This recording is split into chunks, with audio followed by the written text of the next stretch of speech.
Hello पिलामाने समस्तଙ୍କୁ TFLର ଗୋଟିଏ ନୂଆ ସେସନରେ ବହୁତ ବହୁତ ସ୍ୱାଗତ। ତ ଆଜି ଆମେ ଆମ ଭୂଗୋଳର ଦ୍ୱିତୀୟ ଅଧ୍ୟାୟ ଜୈବ ସମ୍ବଳର ପ୍ରଥମ ପାଠ ଅରଣ୍ୟ ସମ୍ବଳ ପଢ଼ିବା। ଅରଣ୍ୟ ସମ୍ବଳ କ'ଣ, ଅରଣ୍ୟ ସମ୍ବଳ କେତେ ପ୍ରକାର, ସବୁ କେଉଁଠି କେଉଁ ଏରିଆରେ କେଉଁ ପ୍ରକାର ଆମେ ଅରଣ୍ୟ ଦେଖିବାକୁ ପାଆନ୍ତି ସେଇ ବିଷୟରେ ଆମେ ଗୋଟେ ଆଲୋଚନା କରିବା। ଠିକ୍ ଅଛି, ଭିଡ଼ିଓରେ ପ୍ରଥମକୁ ଶେଷ ପର୍ଯ୍ୟନ୍ତ ଦେଖ, ସବୁ ଜିନିଷ ବୁଝିପାରିବ। ତ ଆମେ ପ୍ରଥମେ ଷ୍ଟାର୍ଟ କରିବା। ଦେଖ ନା, ଗୋଟିଏ ଅଞ୍ଚଳରେ ଥିବା ନାନା ପ୍ରକାରର ବୃକ୍ଷ, ଗୁଳ୍ମ ଓ ଲତା ମଧ୍ୟରେ ଅନ୍ତଃସମ୍ପର୍କ ନିହିତ ଥାଏ।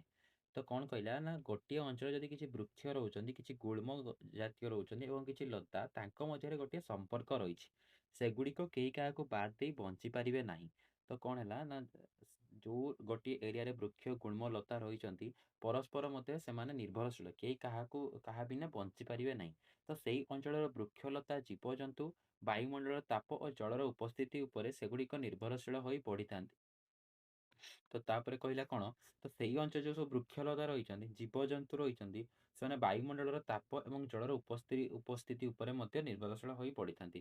ଦେଖିଥିବ ଆମ ଯେଉଁ ସବୁ ରହୁଛନ୍ତି ଲୋକମାନେ, ଆମେ ସମସ୍ତେ ତାପମାତ୍ରା ଆମର ବାୟୁମଣ୍ଡଳ ଅନୁସାରେ ଆମର ବଡି ରିଆକ୍ଟ କରୁଛି। ତ ସେହିପରି ବୃକ୍ଷଲତା, ଜୀବଜନ୍ତୁମାନେ ମଧ୍ୟ ତାଙ୍କର ତାପ ଜଳର ଉପସ୍ଥିତି ଅନୁସାରେ ତାଙ୍କର ସେ ନିର୍ଭରଶୀଳ ହୋଇଥାନ୍ତି। ତ କୁହାଗଲା କ'ଣ ନା, ଜଳବାୟୁ, ମୂର୍ତ୍ତିକା ଏବଂ ଉଦ୍ଭିଦ ମଧ୍ୟରେ ଗୋଟିଏ ଘନିଷ୍ଠ ସମ୍ପର୍କ ରହିଛି। ଜଳବାୟୁ, ମୂର୍ତ୍ତିକା ଏବଂ ଉଦ୍ଭିଦ ମଧ୍ୟରେ ଗୋଟିଏ ଘନିଷ୍ଠ ସମ୍ପର୍କ ରହିଛି। ତ ଦେଖ ନା, ଉଦ୍ଭିଦ, ପ୍ରାଣୀ ଓ ଅଣୁଜୀବ ମିଳିତ ଜୈବମଣ୍ଡଳ ଭୂମଣ୍ଡଳର ଏକ ଅଂଶ ବିଶେଷ। କ'ଣ କୁହାଗଲା ନା, ଉଦ୍ଭିଦ, ପ୍ରାଣୀ ଏବଂ ଅଣୁଜୀବ ମିଳିତ, ଉଦ୍ଭିଦ, ପ୍ରାଣୀ, ଅଣୁଜୀବକୁ ନେଇକି ଆମେ ଯେଉଁ ଜୈବମଣ୍ଡଳ ଗଠନ କଲେ, ସେଇଟା ଆମର ଟୋଟାଲ ଭୂମଣ୍ଡଳର, ଟୋଟାଲ ଯେଉଁ ଭୂମିର ଭୂମଣ୍ଡଳ, ଜିଓସ୍ଫିୟରର ଏକ ଅଂଶ ବିଶେଷ। ଜୈବମଣ୍ଡଳ ପୁଣି କ'ଣ କୁହାଗଲା ନା, ଜୈବମଣ୍ଡଳ ଅନ୍ୟ ତିନି ମଣ୍ଡଳର ମଧ୍ୟ ଏକ ଅଂଶ ବିଶେଷ। ଯେମିତିକି ଜୈବମଣ୍ଡଳ ଗୋଟିଏ କାହାର ଅଂଶ ବିଶେଷ? ବାୟୁମଣ୍ଡଳର, ଆଉ ଗୋଟେ ବାରିମଣ୍ଡଳର, ଆଉ ଗୋଟେ ଭୂପୃଷ୍ଠ ନିମ୍ନ ଅଶ୍ମମଣ୍ଡଳର। ତ କ'ଣ ଏଠି ବୁଝିପାରିଲ ନା, ଗୋଟିଏ ଅଞ୍ଚଳରେ ନାନା ପ୍ରକାର ବୃକ୍ଷ, ଗୁଳ୍ମ, ଲତା ଆଦି ତାଙ୍କ ମଧ୍ୟରେ ଅନ୍ତଃସମ୍ପର୍କ ଥାଏ। ସେମାନେ ପରସ୍ପର କାହା ବିନା କେହି ବଞ୍ଚିପାରିବେ ନାହିଁ। ସେହିପରି ଖାଲି ବୃକ୍ଷ, ଗୁଳ୍ମଲତା ନିଜ ନିଜ ମଧ୍ୟରେ ସମ୍ପର୍କ ତ ରଖିଦେଲେ ହେବ ନାହିଁ, ସେମାନେ ତାଙ୍କର ବାୟୁମଣ୍ଡଳ, ତାପ ଏବଂ ଜଳର ସହିତ ମଧ୍ୟ ନିର୍ଭରଶୀଳ ହୋଇଥାନ୍ତି। ସେଥିପାଇଁ କୁହାଗଲା ଜଳବାୟୁ, ମୂର୍ତ୍ତିକା ଏବଂ ଉଦ୍ଭିଦ ମଧ୍ୟରେ ଗୋଟେ ଘନିଷ୍ଠ ସମ୍ପର୍କ ରହିଛି। ତାପରେ କ'ଣ ନା, ଉଦ୍ଭିଦ, ପ୍ରାଣୀ, ଅଣୁଜୀବକୁ ନେଇକି ଯେଉଁ ଆମେ ଜୈବମଣ୍ଡଳ ଗଠନ କଲେ, ତାହା ଗୋଟିଏ ଭୂମଣ୍ଡଳର ଅଂଶ ବିଶେଷ। କାହାର ନା, ଭୂମଣ୍ଡଳର ଅଂଶ ବିଶେଷ। ତେଣୁ ଜୈବମଣ୍ଡଳ ଖାଲି ଭୂମଣ୍ଡଳର ତ ଅଂଶ ବିଶେଷ ନୁହେଁ, ଏହା ଅନ୍ୟ ତିନି ମଣ୍ଡଳର ମଧ୍ୟ ଏକ ଅଂଶ ବିଶେଷ। ଯେମିତିକି ବାୟୁମଣ୍ଡଳ, ବାରିମଣ୍ଡଳ ଏବଂ ଅଶ୍ମମଣ୍ଡଳ, ଏହିଟାର ମଧ୍ୟ ତିନୋଟିର ଅଂଶ ବିଶେଷ କିଏ ନା, ଆମର ଜୈବମଣ୍ଡଳ। ବାୟୁମଣ୍ଡଳ ହେଲା 10 ମିଟର ଉଚ୍ଚତା ପର୍ଯ୍ୟନ୍ତ ରହିଛି। ବାରିମଣ୍ଡଳ ଯେତେ ସବୁ ମହାସାଗର ଦେଖୁଛେ, ସେଗୁଡ଼ା ଆମର ବାରିମଣ୍ଡଳ, ଯେଉଁଟାକି 11,000 ମିଟର ଗଭୀରତା ପର୍ଯ୍ୟନ୍ତ ରହିଛି।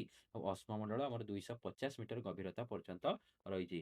ଆଶା କରୁଛି ପିଲାମାନେ ତମେ ଜିନିଷ ଗୁଡ଼ିକୁ ଭଲସେ ବୁଝିପାରୁଥିବ। ଏଗୁଡ଼ା ତମେ ଲାଇନ୍ ବାଇ ଲାଇନ୍ ଟିକେ ପଢ଼ିବ, ପିପିଟି ଦେଖିବ ଏବଂ ତାପରେ ବୁକ୍ରୁ ଟିକେ ରିଡ଼ିଂ କରିବ, ଯେଉଁଟାକି ତମକୁ ଇଜି ହେବ ଏକ୍ଜାମ୍ରେ ଲେଖିବା ପାଇଁ। ଠିକ୍ ଅଛି, ଏଗୁଡ଼ା ଆଗେ ପଢ଼ିଦେବ, ପିପିଟିରୁ ଭିଡ଼ିଓ ଦେଖିଦେବ। ଭିଡ଼ିଓ ଦେଖିସାରିଲା ପରେ ପିପିଟିକୁ ଟିକେ ପଢ଼ିଦେବ, ତାପରେ ତମେ ବୁକ୍ରୁ ଭଲସେ ପଢ଼ିବ, ବୁକ୍ରୁ ଜିନିଷଟା ରିଲେଟ୍ କରି କରି ପଢ଼ିବ। ତାପରେ ଜୈବମଣ୍ଡଳ କ'ଣ ନା, ଭୂମଣ୍ଡଳର ତିନି ମୁଖ୍ୟ ଅଂଶ ଅଶ୍ମମଣ୍ଡଳ, ବାରିମଣ୍ଡଳ ଏବଂ ବାୟୁମଣ୍ଡଳ ମିଳନ ସ୍ତରରେ ଥିବା ସଂକୀର୍ଣ୍ଣ ମଣ୍ଡଳ, ଯେଉଁଠାରେ ବିଭିନ୍ନ ପ୍ରକାର ଉଦ୍ଭିଦ, ବନ୍ୟପ୍ରାଣୀ, ମନୁଷ୍ୟ ଏବଂ ଅଣୁଜୀବ ଆପଣା ଛାଏଁ ବୃଦ୍ଧି ସାଧନ କରିଥାନ୍ତି, ତାହାକୁ ଜୈବମଣ୍ଡଳ ବୋଲି କୁହାଯାଏ। ବୁଝିପାରିଲ? ଭୂମଣ୍ଡଳର ତିନି ମୁଖ୍ୟ ଅଂଶ, ଯେଉଁଟାକି ଅଶ୍ମମଣ୍ଡଳ, ବାରିମଣ୍ଡଳ ଏବଂ ବାୟୁମଣ୍ଡଳ, ଯେଉଁଠାରେ ମିଳନ ସ୍ଥଳରେ ଗୋଟିଏ ସଂକୀର୍ଣ୍ଣ ମଣ୍ଡଳ ଗଠନ ହୋଇଥାଏ, ଯେଉଁଠାରେ କି ବିଭିନ୍ନ ପ୍ରକାର ପ୍ରାକୃତିକ ଉଦ୍ଭିଦ, ବନ୍ୟପ୍ରାଣୀ, ମନୁଷ୍ୟ, ଅଣୁଜୀବ ଆପଣା ଛାଏଁ ବୃଦ୍ଧି ହୋଇଥାନ୍ତି। ପ୍ରାକୃତିକ ଉଦ୍ଭିଦ, ବନ୍ୟପ୍ରାଣୀ, ମନୁଷ୍ୟ ଏବଂ ଅଣୁଜୀବ ଆପଣା ଛାଏଁ ବୃଦ୍ଧି ହୋଇଥାଏ, ତାହାକୁ ଆମେ ଜୈବମଣ୍ଡଳ ବୋଲି କୁହନ୍ତି। ଏଇଟା ମନେ ରଖିଦେବ, ଡେଫିନେସନଟା ବହୁତ ବହୁତ ଇମ୍ପୋର୍ଟାଣ୍ଟ ତୁମର ଏକ୍ଜାମ୍ରେ ଆସିବା ପାଇଁ। ଠିକ୍ ଅଛି, ଜୈବମଣ୍ଡଳ କ'ଣ, ତାକୁ ଆମେ ତୁମେ ଡେଫିନେସନ ଟିକେ ମନେ ରଖିଦେବ। ତାପରେ ଅଛି ଆମର ଦେଖ, ସୂକ୍ଷ୍ମ ଶୈବାଳଠାରୁ ଆରମ୍ଭ କରି ଗୁଳ୍ମ, ତୃଣ, ବୃହତ୍ ବୃକ୍ଷ ପର୍ଯ୍ୟନ୍ତ ସମସ୍ତ ପ୍ରକାର ପାଦପ ବା ପ୍ଲାଣ୍ଟ ପ୍ରାକୃତିକ ଉଦ୍ଭିଦର ଅନ୍ତର୍ଗତ। ଏଗୁଡ଼ିକ ବିଭିନ୍ନ ବର୍ଗ ଏବଂ ଜାତିରେ ବିଭକ୍ତ। ତନ୍ମଧ୍ୟରୁ ଭୂପୃଷ୍ଠର ବିସ୍ତୀର୍ଣ୍ଣ ଅଞ୍ଚଳରେ ପରିବ୍ୟାପ୍ତ କ୍ଷୁଦ୍ର ଏବଂ ବୃହତ୍ ବୃକ୍ଷ, ବୁଦାଗଛ, କଣ୍ଟାଗଛ ଇତ୍ୟାଦି ରହିଥିବା ପ୍ରାକୃତିକ ଉଦ୍ଭିଦକୁ ଆମେ ଅରଣ୍ୟ ବୋଲି କୁହନ୍ତି।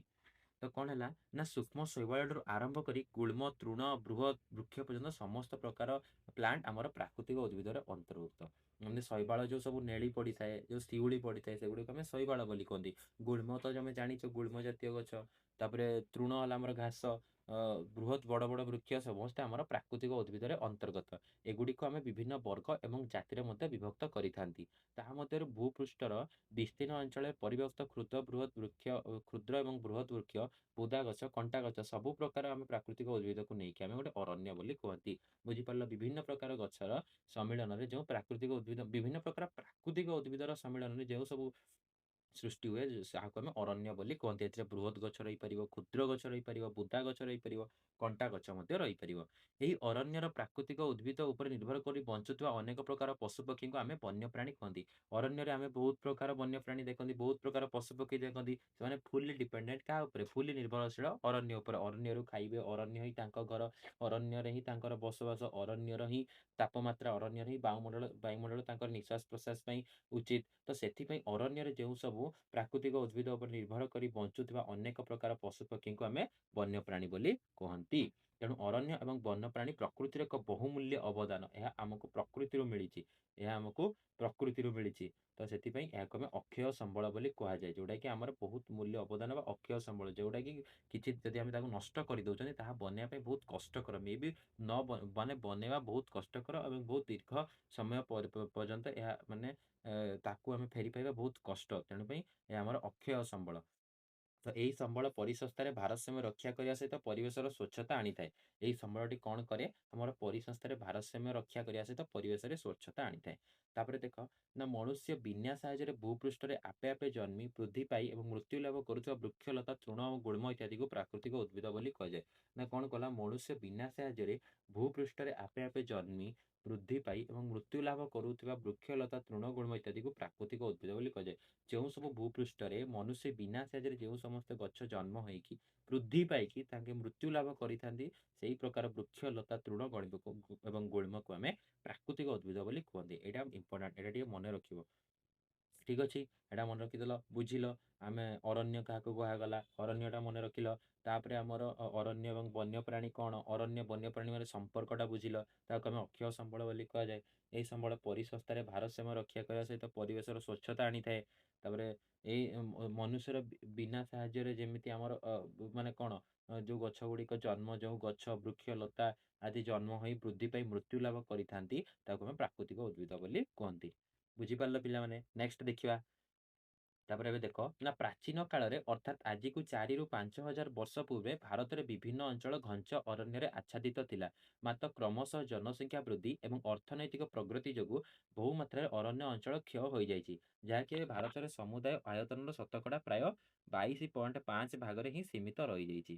ତ ସରକାରଙ୍କ ତରଫରୁ ଜାତୀୟ ବନ୍ୟ ନୀତି ପ୍ରଣୀତ ହୋଇଛି। କ'ଣ କୁହାଗଲା ନା 4,000 5,000 ବର୍ଷ ପରେ ଭାରତ ବହୁତ ଘଞ୍ଚ ଅରଣ୍ୟରେ ଥିଲା। ମାତ୍ର ଯେହେତୁ ଜନସଂଖ୍ୟା ବୃଦ୍ଧି ହେଲା, ଲୋକଙ୍କର ଜନସଂଖ୍ୟା ବୃଦ୍ଧି ପାଇଁ ବଞ୍ଚିବା ପାଇଁ ରହିବା ପାଇଁ ଘର ଦରକାର। ତାଙ୍କୁ କାମ ପାଇଁ କ'ଣ ଫ୍ୟାକ୍ଟ୍ରି ଦରକାର, ଶିଳ୍ପ ଦରକାର। ତ ସେଥିପାଇଁ ସେମାନେ ଖୋଲା ଜାଗା ଦରକାର। ଘର କରିବା ପାଇଁ ଜାଗା ଦରକାର। ତ ସେମାନେ କୋଉ ଉପରେ? ଅରଣ୍ୟକୁ କାଟିବେ, ଜଙ୍ଗଲକୁ କାଟିବାକୁ ଆରମ୍ଭ କଲେ, ଗଛ ନଷ୍ଟ କଲେ, ଜଙ୍ଗଲ ନଷ୍ଟ କଲେ, ସେଠିରେ ତାଙ୍କର ବସତି ସ୍ଥାପନ କଲେ, ଯାହାଦ୍ୱାରା ଆମର ଅରଣ୍ୟର ମାତ୍ରା କମିବାକୁ ଲାଗିଲା। ତେଣୁ ସେଇଟା ହିଁ କୁହାଗଲା, ଯାହାକି ଏବେ ଭାରତରେ ସମୁଦାୟ ଆୟତନ ଶତକଡ଼ା ପ୍ରାୟ 22.5 ଭାଗରେ ହିଁ ସୀମିତ ହୋଇ ରହିଯାଇଛି। ସେଥିପାଇଁ ଆମ ଜଙ୍ଗଲ ଆମ ପାଇଁ ବହୁତ ମୂଲ୍ୟବାନ।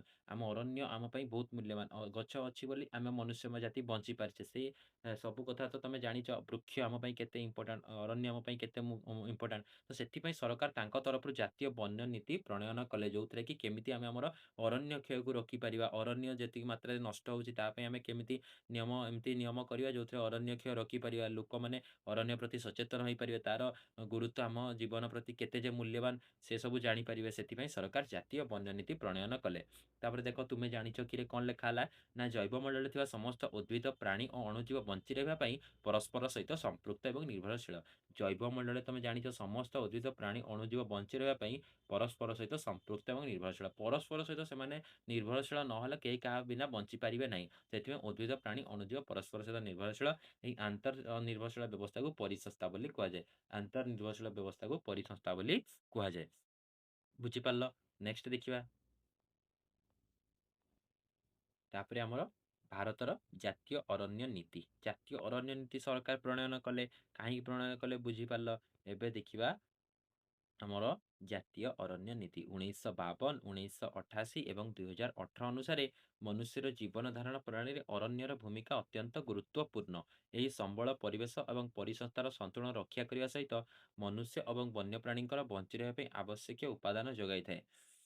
ଏବଂ ଅରଣ୍ୟ ଏବଂ ବୃକ୍ଷ ଆଚ୍ଛାଦନ ଦୃଷ୍ଟିରୁ ଅଧୁନା ଭାରତ ପୃଥିବୀର 10ମ ସ୍ଥାନ ଅଧିକାର କରିଛି। ଏହା ସମଗ୍ର ପୃଥିବୀର ସମୁଦାୟ ଜନସଂଖ୍ୟାର 17% ମନୁଷ୍ୟ ଏବଂ 18% ପ୍ରାଣୀଙ୍କର ଜୀବନ ଧାରଣ ନିମିତ୍ତ ଆବଶ୍ୟକୀୟ ବସ୍ତୁ ଯୋଗାଇଥାଏ। ଦେଖ, ଆମ ସବୁ ଜାତୀୟ ଅରଣ୍ୟ ନୀତି ସବୁ ଆସିଲା, ସବୁ କେବେ କେବେ ଆସିଲା?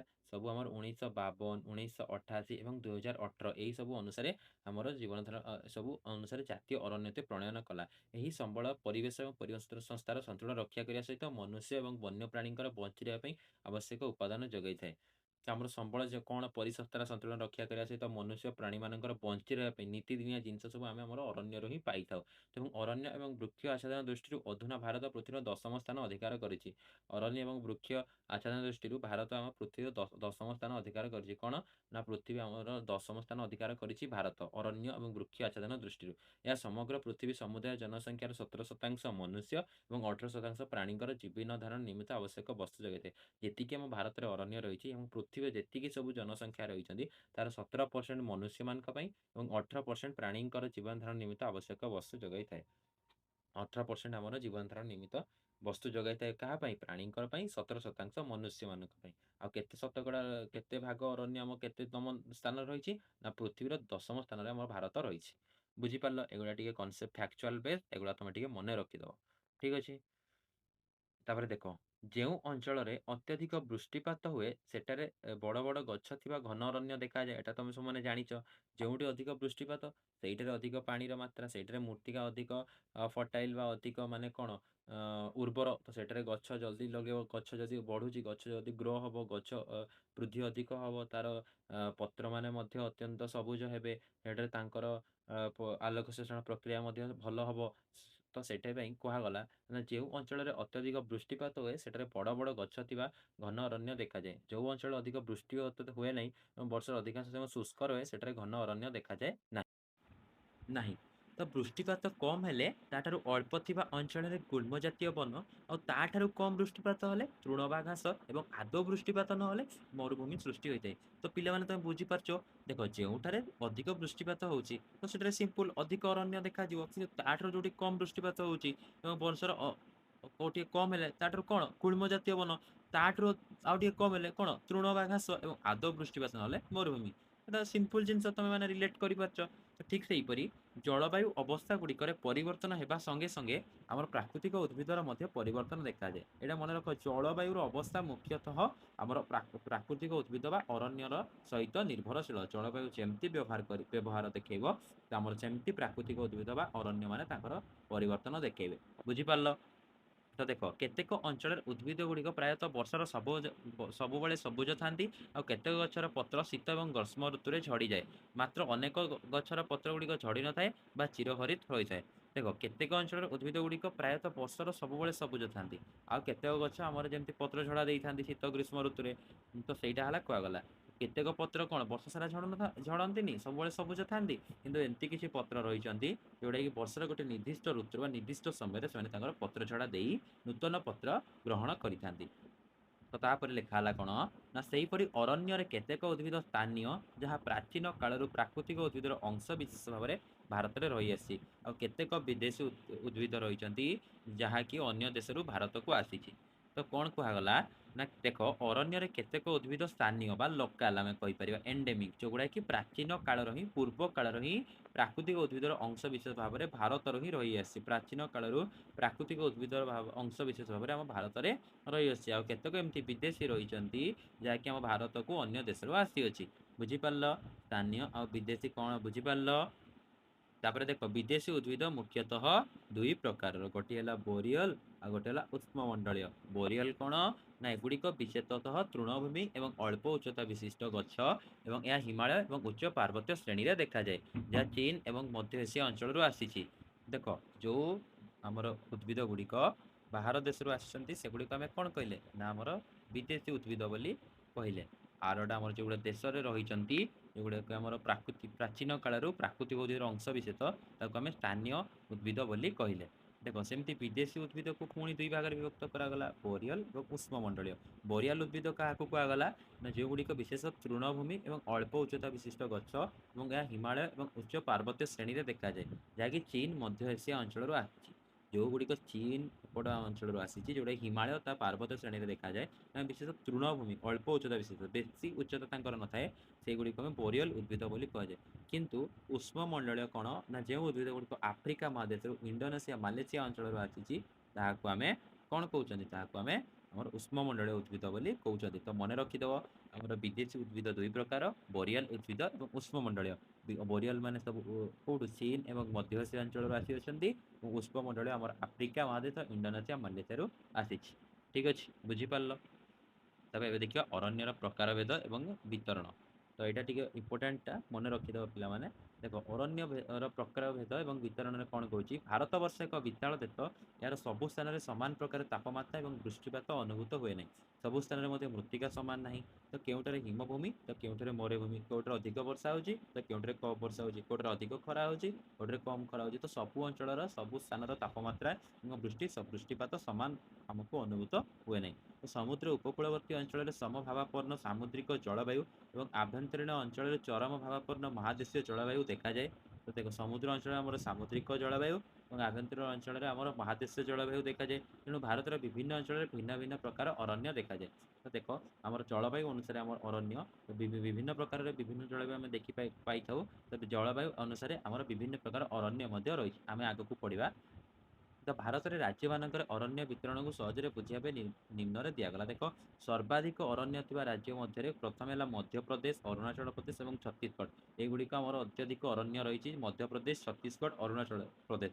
ମନେ ରଖିଦେବ, ତିନୋଟି ରାଜ୍ୟରେ ସର୍ବାଧିକ ଅରଣ୍ୟ ରହିଛି ଆମ ଭାରତବର୍ଷରେ। ତାପରେ ଭୌଗୋଳିକ ଆୟତନ ଦୃଷ୍ଟିରୁ ସର୍ବାଧିକ, ଭୌଗୋଳିକ ଆୟତନ ଦୃଷ୍ଟିରୁ ମିଜୋରାମ, ନାଗାଲାଣ୍ଡ, ଅରୁଣାଚଳ ପ୍ରଦେଶ ଏବଂ ଆଣ୍ଡାମାନ ଦ୍ୱୀପପୁଞ୍ଜରେ ଅରଣ୍ୟ ମଧ୍ୟ ଦେଖାଯାଏ। ଏଗୁଡ଼ିକ ଭୌଗୋଳିକ ଆୟତନ ଦୃଷ୍ଟିରୁ ମଧ୍ୟ ଆମର କ'ଣ ମିଜୋରାମ, ନାଗାଲାଣ୍ଡ, ଅରୁଣାଚଳ ପ୍ରଦେଶ ଏବଂ ଆଣ୍ଡାମାନ ନିକୋବର ଦ୍ୱୀପପୁଞ୍ଜରେ ଅଧିକ ଅରଣ୍ୟ ଦେଖାଯାଏ। ତାପରେ ସର୍ବାଧିକ ଗୁଳ୍ମ ଅରଣ୍ୟ କେଉଁଠି ଦେଖାଯାଏ? ତ ବୁଝିପାରିଲ ପିଲାମାନେ, ନା ଆମର ଭୌଗୋଳିକ ଆୟତନ ଦୃଷ୍ଟି କ'ଣ, ଆଉ ଆମର ଯେଉଁ ସର୍ବାଧିକ ଅରଣ୍ୟ ଥିବା ରାଜ୍ୟ। ଦେଖ ଯେଉଁ ରାଜ୍ୟ ଗୁଡ଼ିକରେ ଅରଣ୍ୟ ଯେଉଁ ରହିଛି, ଧର ଆମର ମଧ୍ୟପ୍ରଦେଶ, ଅରୁଣାଚଳ ପ୍ରଦେଶ, ଛତିଶଗଡ଼ ମାନଙ୍କରେ ରାଜ୍ୟମାନଙ୍କରେ ଅରଣ୍ୟର ମାନେ ଯେତିକି କିଲୋମିଟର ସ୍କୋୟାର କିଲୋମିଟର ଅରଣ୍ୟ ରହିଛି, ସେଟା ହେଲା ସର୍ବାଧିକ, ସେଟା ନର୍ମାଲ।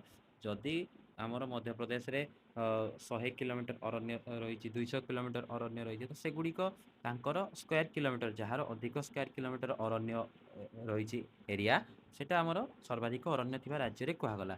କିନ୍ତୁ ଭୌଗୋଳିକ ଆୟତନ ଦୃଷ୍ଟିରୁ କ'ଣ ସର୍ବାଧିକ, ମାନେ ଧର ଗୋଟିଏ ରାଜ୍ୟ ତାର ଯଦି ଯେତେ ସ୍କୋୟାର ଫୁଟରେ ତାର ରାଜ୍ୟଟି ବିସ୍ତୃତ, ସେହି ରାଜ୍ୟର ସେତିକି ମାନେ ଯଦି ଅଧିକାଂଶ ଏରିଆ, ଅଧିକାଂଶ ରିଜିଅନ୍ ଅରଣ୍ୟ ଦ୍ୱାରା ଆଚ୍ଛାଦିତ, ତେଣୁ ଆମେ କହିବା ଭୌଗୋଳିକ ଆୟତନ ଦୃଷ୍ଟିରୁ ସର୍ବାଧିକ। ଦେଖ ମିଜୋରାମ, ନାଗାଲାଣ୍ଡ, ଆଣ୍ଡାମାନ ନିକୋବର ଦ୍ୱୀପପୁଞ୍ଜ, ଏଇ ରାଜ୍ୟଗୁଡ଼ିକରେ କ'ଣ ନା ଯେତିକି ଏରିଆ ରହିଛି ତାର ଅଧିକାଂଶ ଏରିଆ କ'ଣ ଏଗୁଡ଼ିକ ଅରଣ୍ୟ ଦ୍ୱାରା ଆଚ୍ଛାଦିତ। ତା ମାନେ ନୁହେଁ କି ଏମାନେ ଛତିଶଗଡ଼, ମଧ୍ୟପ୍ରଦେଶ ଠାରୁ ଅଧିକ।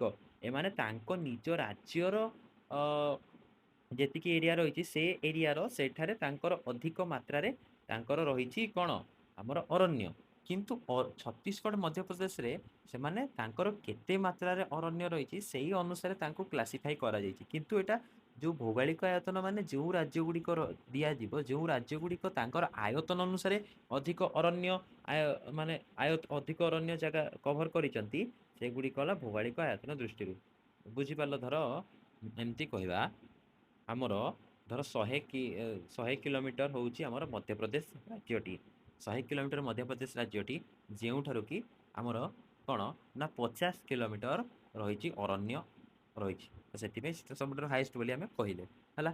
କିନ୍ତୁ ମୁଁ କହିବି ଭୌଗୋଳିକ ଆୟତନ ଦୃଷ୍ଟିରୁ ମିଜୋରାମର ଆମର ରାଜ୍ୟର ଲେନ୍ଥ ହେଉଛି ଅନୁମାନ କର ଧର 60 କିଲୋମିଟର।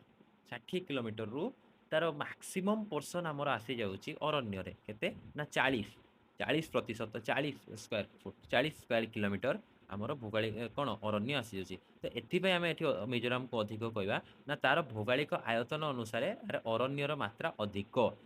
ବୁଝିପାରିଲ ସର୍ବାଧିକ ଅରଣ୍ୟ କାହିଁକି କୁହାଯାଇଛି ଆଉ ଭୌଗୋଳିକ ଆୟତନ ଦୃଷ୍ଟିରୁ କାହିଁକି ସର୍ବାଧିକ ମନେ ରଖିଦେବ ଠିକ୍ ଅଛି। ତାପରେ ସର୍ବାଧିକ ଗୁଳ୍ମ ଅରଣ୍ୟ କେଉଁଠି ଦେଖାଯାଏ ଏଇଟା ବହୁତ ବହୁତ ଇମ୍ପୋର୍ଟାଣ୍ଟ ଆନ୍ଧ୍ରପ୍ରଦେଶରେ ସର୍ବାଧିକ ଗୁଳ୍ମ ଅରଣ୍ୟ ଦେଖାଯାଏ।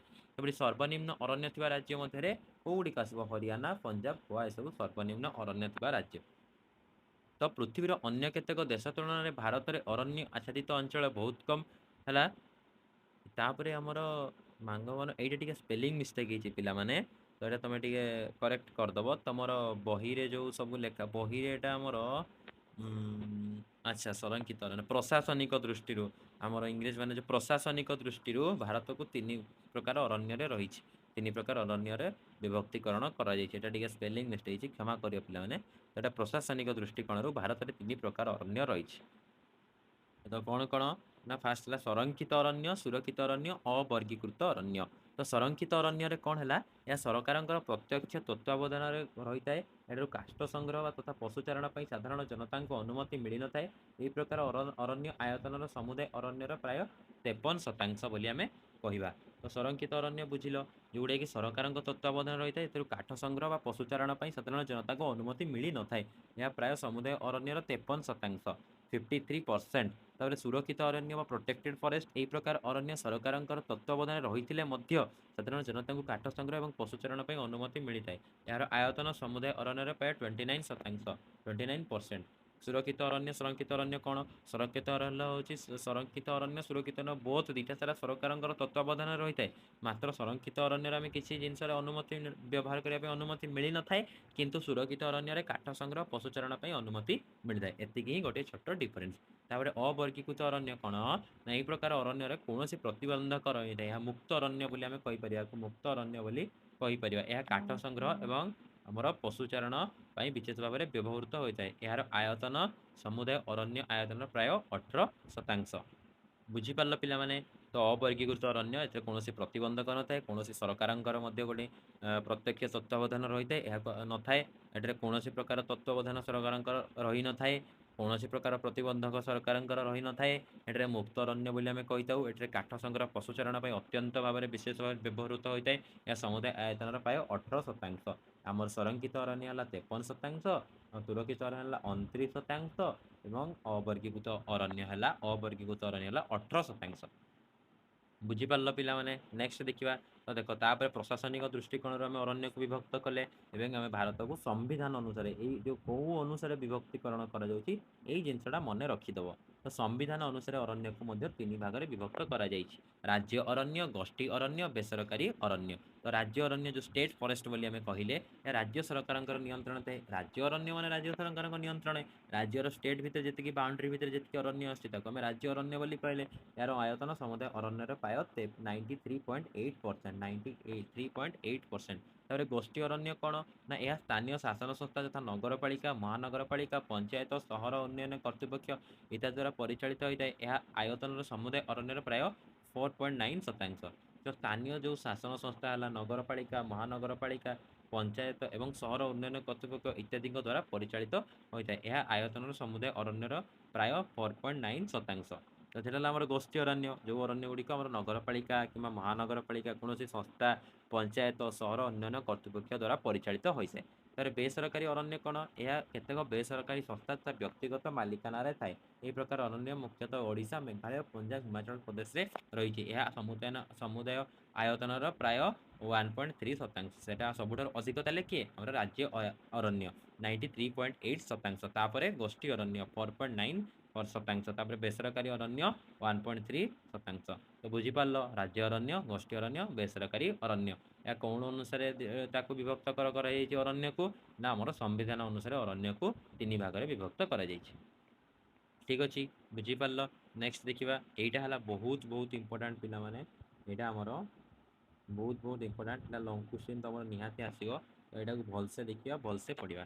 ତ ମୁଖ୍ୟ ଦେଖ କ'ଣ ଲେଖା ହେଲା ନା ମୁଖ୍ୟ ପ୍ରାକୃତିକ ଉଦ୍ଭିଦ ପ୍ରକାର ପ୍ରାକୃତିକ ଉଦ୍ଭିଦମାନଙ୍କର ପ୍ରକାର ଦେଖ ଅବସ୍ଥିତି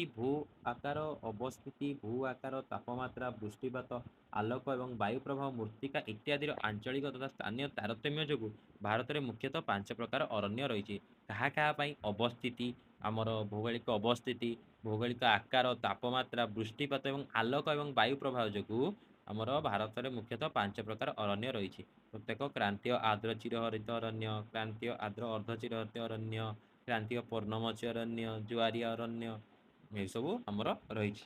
ତ ଆମେ ଗୋଟେ ଗୋଟେ କରିକି ଦେଖିବା। ପ୍ରଥମେ ଦେଖିବା କ୍ରାନ୍ତୀୟ ଆର୍ଦ୍ର ଚିରହରିତ ଅରଣ୍ୟ, ଟ୍ରପିକାଲ ୱେଟ୍ ଏଭରଗ୍ରୀନ୍ ଫରେଷ୍ଟ। ନାଁରୁ ହିଁ ତମେ ଜାଣିପାରୁଛ ଏଭରଗ୍ରୀନ୍ ମାନେ ସବୁବେଳେ ସବୁଜ, ସବୁବେଳେ ସବୁଜ ପତ୍ର ମାନେ ସବୁବେଳେ ସବୁଜ ହିଁ ରହିଥାନ୍ତି। ଆର୍ଦ୍ର ୱେଟ୍ ମାନେ ଓଦା। ତ ଭାରତରେ ବାର୍ଷିକ ହାରାହାରି 250 ସେଣ୍ଟିମିଟର ଅଧିକ ବୃଷ୍ଟିପାତ ହେଉଥିବା ଅଞ୍ଚଳଗୁଡ଼ିକରେ ଏହି ପ୍ରକାର ଅରଣ୍ୟ ଦେଖାଯାଏ। 250 ସେଣ୍ଟିମିଟରରୁ ଅଧିକ ବୃଷ୍ଟିପାତ ହେଉଥିବା ଅଞ୍ଚଳମାନଙ୍କରେ ଏହି ପ୍ରକାର ଅରଣ୍ୟ ଦେଖାଯାଏ। ଏବଂ ତାପମାତ୍ରା କେତେ ରହିଥାଏ? 40 ସେଣ୍ଟିଗ୍ରେଡରୁ 25 ସେଣ୍ଟିଗ୍ରେଡ ମଧ୍ୟରେ ଏହାର ତାପମାତ୍ରା ରହିଥାଏ। ଏବଂ ଆର୍ଦ୍ରତା ପ୍ରାୟ 77% ଅଧିକ ରହିଥାଏ। ଆର୍ଦ୍ରତା ଅତ୍ୟଧିକ ରହିଥାଏ। ତ ମନେ ରଖିଲ, କ୍ରାନ୍ତୀୟ ଆର୍ଦ୍ର ଚିରହରିତ ଅରଣ୍ୟର ବର୍ଷାର ପରିମାଣ 250 ସେଣ୍ଟିମିଟରରୁ ଅଧିକ। ତାପରେ ଆମର ବାର୍ଷିକ ତାପମାତ୍ରା କେତେ? 40 ସେଣ୍ଟିଗ୍ରେଡରୁ 25 ସେଣ୍ଟିଗ୍ରେଡ। ଏବଂ ଆର୍ଦ୍ରତା କେତେ? 77%। ତ ତମେମାନେ ଗୋଟେ ନୋଟ୍ କରିବ। ନୋଟ୍ରେ ତାର ହେଡ଼ିଂ ଲେଖିଦେବ କ୍ରାନ୍ତୀୟ ଆର୍ଦ୍ର ଚିରହରିତ ଅରଣ୍ୟ। ତାର ବାର୍ଷିକ ବର୍ଷାର କେତେ? ବର୍ଷାର ବୃଷ୍ଟିପାତ ଅଞ୍ଚଳ ବାର୍ଷିକ ହାରାହାରି ଯେତେବେଳେ ତାର କେତେ ଲେଖିଦେଲ? 250 ସେଣ୍ଟିମିଟର। ସେମିତି ତାର ତାପମାତ୍ରା କେତେ? ସେଟା ଲେଖିଦେଲ। ତାପରେ ଆର୍ଦ୍ରତା କେତେ? ସେଟା 77% ଲେଖିଦେଲ। ଏମିତି ସବୁ ଅରଣ୍ୟର ତମେ ଲେଖି ଲେଖି ଦେଇଗଲେ ତାର ଡିଫରେନ୍ସଟା ତମେ ଜାଣିପାରିବ। ଡିଫରେନ୍ସଟା ଜାଣିଲେ ତମ ଇଜି ହେବ ଜିନିଷଟା ମନେ ରଖିବା ପାଇଁ, ଏବଂ ତମକୁ କିଛି ଏତେ ଫୋର୍ସଫୁଲି ଘଷିବା ପାଇଁ ପଡ଼ିବ ନାହିଁ। ଇଜିଲି ତମେ ଜିନିଷଟାକୁ ଭିଜୁଆଲାଇଜ୍ କରିପାରିବ ଏବଂ ତା ମଧ୍ୟରେ ଗୋଟେ ରିଲେଟ୍ ବା ତା ମଧ୍ୟରେ ଗୋଟେ କମ୍ପାରିଜନ୍ ମଧ୍ୟ ସୃଷ୍ଟି କରିପାରିବ। ବୁଝିପାରିଲ ପିଲାମାନେ? ଠିକ୍ ଅଛି। ଇଜିଲି ଆମେ ଯେମିତି ପାଠଟାକୁ ପଢ଼ିବା, ଇଜିଲି ମନେ ରଖିବା। ବେଶୀ ଘୋଷା ଘୁଷି ସେ ତ ପ୍ରେସର ନେଇକି ପଢ଼ିଲେ କିଛି ବି ହେବ ନାହିଁ, କିଛି ବି ମନେ ରହିବ ନାହିଁ। ଯେତେ ଟ୍ରିକି ୱେରେ ଯେତେ ଆମେ କ'ଣ ଯେତେ ଟ୍ରିକି ୱେରେ ପଢ଼ିବା, ଯେତେ ମାନେ ନିଜକୁ ଆମେ ନିମୋନିକ୍ସ କରିକି ଯେତେ ସବୁ ଟର୍ମ ନିଜ ଭିତରେ ଆମେ କମ୍ପେୟାର କରିକି ପାଠଟାକୁ ରିଲେଟ୍ କରିକି ପଢ଼ିବା, ସେତେ ଆମକୁ ଇଜି ହେଇଯିବ ସବୁ ଜିନିଷକୁ ମନେ ରଖିବା ପାଇଁ। ସବୁ ଜିନିଷକୁ ଇଜିଲି ଆମେ ଏକ୍ଜାମରେ ଡେଲିଭର କରିପାରିବା, ଇଜିଲି ଆମେ ଏକ୍ଜାମରେ ଲେଖିପାରିବା। ବୁଝିପାରିଲ? କ୍ରାନ୍ତୀୟ ଆର୍ଦ୍ର ଚିରହରିତ ଅରଣ୍ୟର ବର୍ଷା, ତାର ତାପମାତ୍ରା ଏବଂ ତାର ଆର୍ଦ୍ରତା।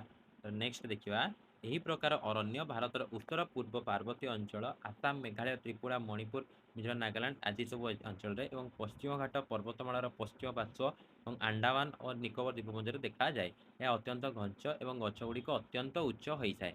ଏଗୁଡ଼ିକ କେଉଁଠି ଦେଖାଯାଏ ଜାଣିଲ? ଆମର ଆସାମ, ମେଘାଳୟ, ତ୍ରିପୁରା, ମଣିପୁର, ମିଜୋରାମ, ଯେଉଁଥିରେ ବର୍ଷାର ପରିମାଣ ଅଧିକ, ଯେଉଁଥିରେ ସବୁବେଳେ ବର୍ଷାର ପରିମାଣ ଅଧିକ ରହିଥାଏ। ଆମର ମେଘାଳୟ, ମିଜୋରାମରେ ବର୍ଷା ଅଧିକ ରହିଥାଏ। ତୁମେମାନେ ଜାଣିଛ ସେଇଟା ସବୁ ବର୍ଷ ବର୍ଷା ଅଧିକ ରେକର୍ଡ଼ କରାଯାଏ। ଠିକ୍ ସେହିପରି ସେହି ଅଞ୍ଚଳରେ ବର୍ଷା ହେତୁ ଏହି ପ୍ରକାର ଅରଣ୍ୟ ଦେଖାଯାଏ। ତ ଏହି ପ୍ରକାର ଅରଣ୍ୟ ଗୁଡ଼ିକ ଅତ୍ୟନ୍ତ ଘଞ୍ଚ ଏବଂ ଗଛ ଗୁଡ଼ିକ ଅତ୍ୟନ୍ତ ଉଚ୍ଚ ହୋଇଥାନ୍ତି। ତାପରେ କ'ଣ କୁହାଗଲା ନା, ପଶ୍ଚିମଘାଟ ପର୍ବତମାଳାର ଆମର 103ରେ ଶ୍ୱେତସଦାର, ଚନ୍ଦନ, ରଜୁଡ଼, ଶିଶୁ ଏବଂ ବେତ ଗଛ ଦେଖାଯାଏ। ତ ଏହି ଅରଣ୍ୟରେ ମୁଖ୍ୟତଃ କେଉଁ ଗଛ ଦେଖାଯାଏ? ଶ୍ୱେତସଦାର, ଚନ୍ଦନ, ରଜୁଡ଼, ଶିଶୁ ଏବଂ ବେତ ଗଛ ଦେଖାଯାଏ। ସେହିପରି ଉତ୍ତର ପାର୍ବତୀୟ ଅଞ୍ଚଳରେ କୁର୍ଜନ, ବାଉଁଶ, ବେତ ପ୍ରଭୃତି ବୃକ୍ଷ ମଧ୍ୟ ଦେଖାଯାଏ। ତ ତେଣୁ ଆମେ କହିବା ଏଠି ସବୁ ବଡ଼ ବଡ଼ ଘଞ୍ଚ ଜଙ୍ଗଲ ସୃଷ୍ଟି ହୋଇଥାଏ, ବଡ଼ ବଡ଼ ଉଚ୍ଚ ଗଛ ସୃଷ୍ଟି ହୋଇଥାନ୍ତି। ଏଠାରେ ଜାଣିପାରିଲ ତ, ଯେହେତୁ ଏଇଟା ଆମର କ୍ରାନ୍ତୀୟ ଆର୍ଦ୍ରତାର ପରିମାଣ ଅଧିକ ଥାଏ, ବର୍ଷାର ଅଧିକ ଥାଏ, ତ ଗଛ ଗୁଡ଼ିକ ସବୁବେଳେ ଆମର ଡେଙ୍ଗା ଡେଙ୍ଗା ଘଞ୍ଚ ହୋଇଥାନ୍ତି। କେବେ ହେଲେ ପତ୍ର ଛଡ଼ା ପତ୍ରମାନେ ନଥାନ୍ତି। ସେଥିପାଇଁ ୟାକୁ ସବୁବେଳେ green forest, ever green forest, ସବୁବେଳେ ପତ୍ର ଗୁଡ଼ିକ ସବୁଜ ହିଁ ରହିଥାନ୍ତି। ତ ଏଇଟା ହେଲା କ୍ରାନ୍ତୀୟ ଆମର ଆର୍ଦ୍ର ଚିରହରିତ ଅରଣ୍ୟର ସବୁ ଆମର କ୍ୟାରେକ୍ଟରିଷ୍ଟିକ୍ସ। ତାର ସବୁ ଆମର କ'ଣ ସବୁ କ୍ୟାରେକ୍ଟରିଷ୍ଟିକ୍ସ ଗୁଡ଼ା ତମେ ମନେ ରଖିବ। ତାପରେ ଦେଖ କ'ଣ ଲେଖା ହେଲା ନା, ଭୀଷଣ ବର୍ଷା, ଘଞ୍ଚ ଜଙ୍ଗଲ ଏବଂ ପରିବହନର ପଥରେ ଅସୁବିଧା ଯୋଗୁଁ ଏହି ଅରଣ୍ୟର ମୂଲ୍ୟବାନ ବୃକ୍ଷ ଗୁଡ଼ିକର ସଦୁପଯୋଗ କରିବା କଷ୍ଟକର ହୋଇଥାଏ। ଜାଣ, ଚନ୍ଦନ ବହୁତ ମୂଲ୍ୟବାନ, ଶିଶୁ, ବେତ ଆଦି ସବୁ କେତେ କାମରେ ଆମେ ବ୍ୟବହାର କରୁଛେ? ଫର୍ଣ୍ଣିଚର ବ୍ୟବହାର କରିବାରେ। ତାପରେ ବିଭିନ୍ନ ପ୍ରକାର ଚନ୍ଦନ କାଠର ରେଟ୍ ତୁମେମାନେ ଜାଣିଛ, ଚନ୍ଦନ କାଠ କେତେ ଯେ ମୂଲ୍ୟବାନ ଆମ ପାଇଁ। ତ କିନ୍ତୁ କ'ଣ ହେଉଛି ନା, ଭୀଷଣ ବର୍ଷା, ଘଞ୍ଚ ଜଙ୍ଗଲ ଏବଂ ପରିବହନରେ ଅସୁବିଧା ହେଇଥିବାରୁ ଏହି ମୂଲ୍ୟବାନ ବୃକ୍ଷ ଗୁଡ଼ିକର ସଦୁପଯୋଗ କରିବା ଆମ ପାଇଁ କଷ୍ଟକର ହୋଇଥାଏ। ବୁଝିପାରିଲ?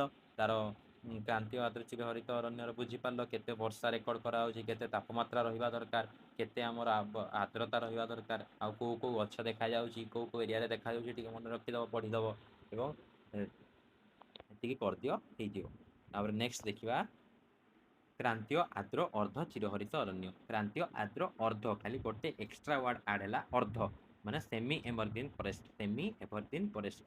ଦେଖ ଆର୍ଦ୍ର ଚିରହରିତ ଅରଣ୍ୟରୁ ଏଇ ଅର୍ଦ୍ଧଟା ଟିକେ କମ୍ ବର୍ଷା ହେବ, ଟିକେ କମ୍ ଆର୍ଦ୍ରତା ଦେଖାହେବ, ଗଛ ଗୁଡ଼ିକ ମଧ୍ୟ ଟିକେ କମ୍ ଡେଙ୍ଗା ହେବେ, ଘଞ୍ଚ ମଧ୍ୟ ଟିକେ କମିବ। ତ ସବୁ ଟିକେ ଟିକେ କମିବ କ୍ରାନ୍ତୀୟ ଆର୍ଦ୍ର ଚିରହରିତ ଅରଣ୍ୟରୁ।